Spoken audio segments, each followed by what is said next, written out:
মমতা বন্দ্যোপাধ্যায় যদি নিজে মনে করতেন যে মুখ্যমন্ত্রী হয়ে গেছি, চলো 10টা বাড়ি করি, 5টা গাড়ি কিনি, ফুলে ফেপে উঠি, তাহলে এত বছর পরেও ওই একটা সাশ্রদ্ধ মহিলাকে একটা হাওয়াই চটি আর একটা সুতির শাড়ি, সাদা শাড়ি পরে ঘুরতে আপনারা দেখতেন না।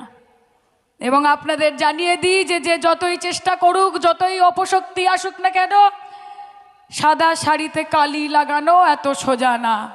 আর যদি কেউ চেষ্টা করে, আমরা এখানে হাত গুটিয়ে বসে থেকে গান গাইব না যে তু কেনে কাদা দিল্লি সাদা কাপড়ে, তু কেনে কাদা দিল্লি, हो केने कदा दिल्ली, तू केने कदा दिल्ली सादा कपड़े।